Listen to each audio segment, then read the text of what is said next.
Practical Anarchy, A Guide to Self-Determination, Dickie Dredd.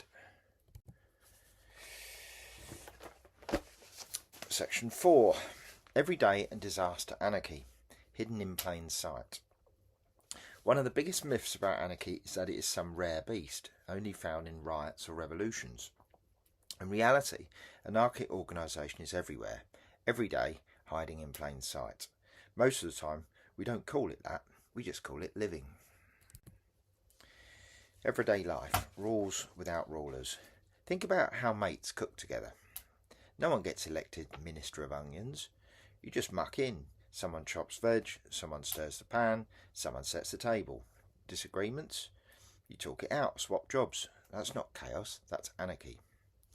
Colin Ward called it the seed beneath the snow, the everyday cooperation practices that persist even in a world dominated by states.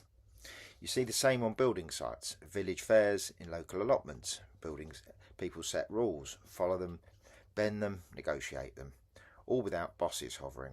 As David Graeber pointed out, most of our social life actually works anarchically. Contracts, rules and laws only step in at the edges.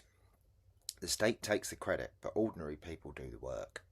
Festivals make it obvious. Look at a rig crew setting up in a field. There's no central manager with a clipboard. Jobs get done because people know what needs doing. Wires get taped, speakers stacked, tarps pulled. When the Jenny cuts out, no one calls a government hotline. They sort it out themselves. Outsiders might call it lawless, but inside it's deeply ordered, just not ordered from above. Squats, co-ops and travellers' camps.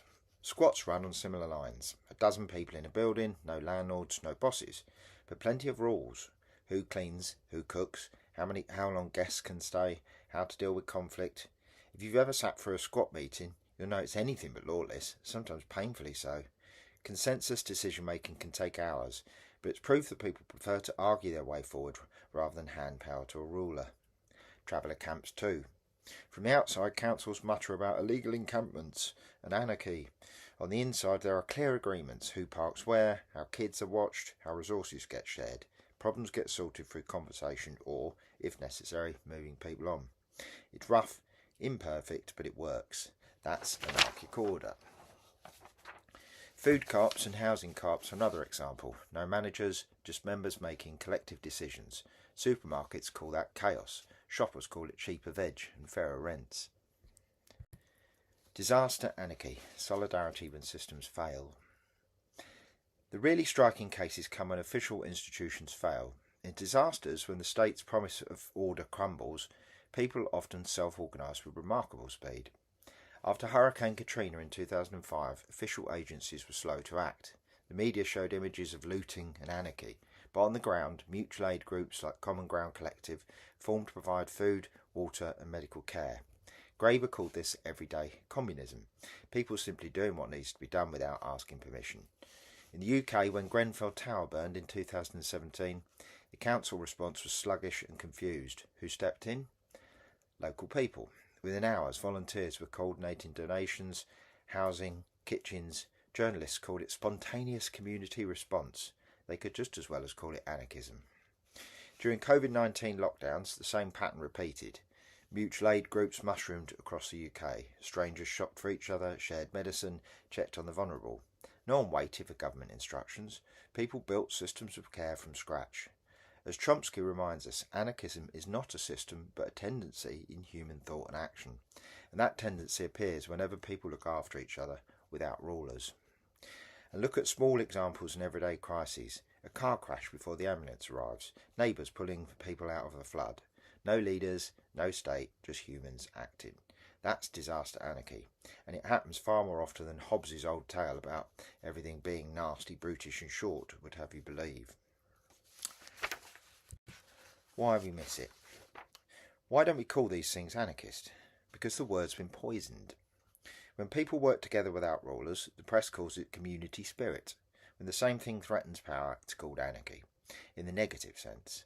Ward argued that anarchism survives precisely because it hides under other names: cooperation, self-help, mutual aid. The state doesn't want you to notice. If we recognised how often anarchy works, we might ask why we keep paying taxes for rulers that fail us. Better to keep the myth alive. Without authority, there'd only be chaos. Missing a section here, sorry, but I'm going to read it. The section's called Everyday Anarchy as Foundation. The truth is the opposite. Everyday anarchic practices are the foundation of social life. Most of the time, people don't need rulers. They need each other.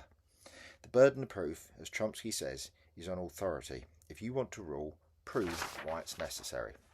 The evidence from kitchens, squats, camps, disasters, floods, fires, pandemics, all points the other way. We can order ourselves.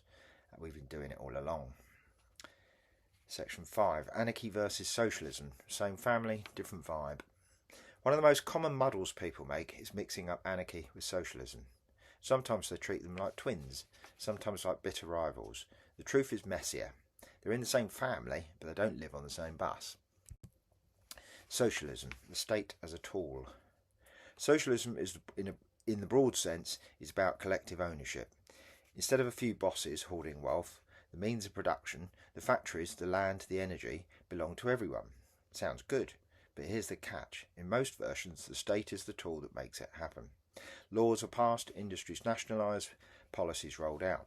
For many socialists, the state is like a neutral engine.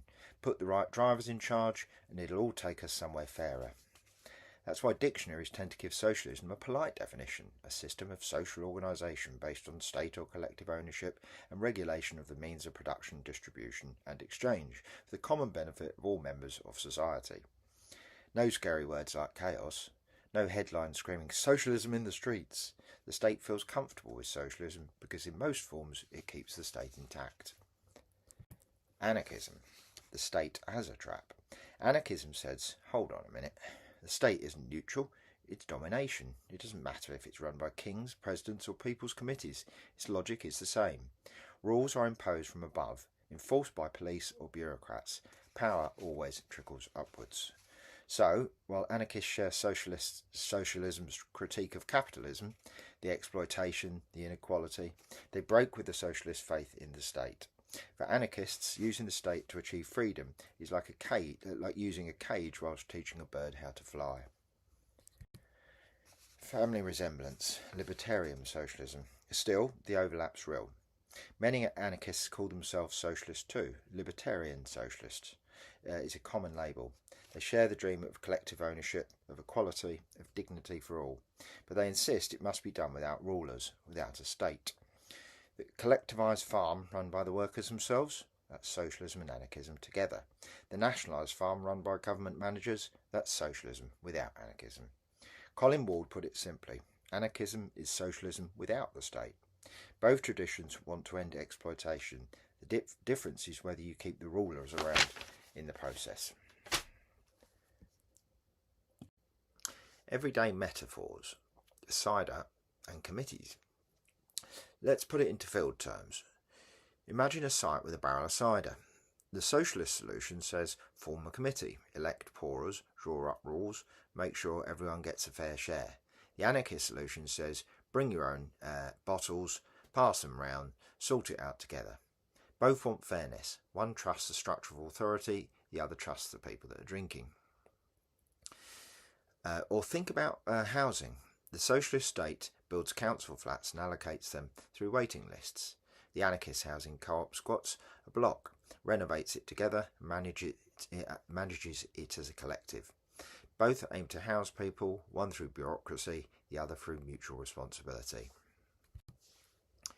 Language matters. Notice how the words get treated differently. Socialism gets dictionary entries about fairness and equality. Anarchism gets lawlessness and disorder. That's politics in action. The state can tolerate socialism because socialism often keeps the state intact. Anarchy is harder to swallow. It says maybe we don't need rulers at all. No wonder the dictionaries don't like it. The underlying difference. So here's the nub. Both socialism and anarchism say capitalism creates inequality and misery. Both say we need collective solutions, not dog-eat-dog markets, but they diverge on the state. Socialism, in its mainstream forms, says use the state to build fairness. Anarchism says the state itself is unfairness, so building on it will never work. The distinction is sharp but not hostile. They're cousins. Sometimes they clash, sometimes they collaborate, but conceptually it's the state that divides them.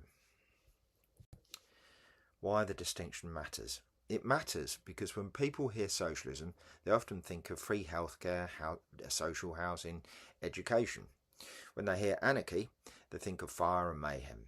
Yet the anarchist vision is no less about fairness. It's just about achieving it without rulers. As Chomsky has argued, anarchism is a kind of liberated socialism. A reminder that the overlap is bigger than the dictionaries admit. Anarchy doesn't reject equality. It insists on it. It doesn't reject collective ownership. It deepens it by stripping away hierarchy. What it rejects is the idea that justice has to be delivered from above. For anarchists, justice only needs something if it's created and maintained from below.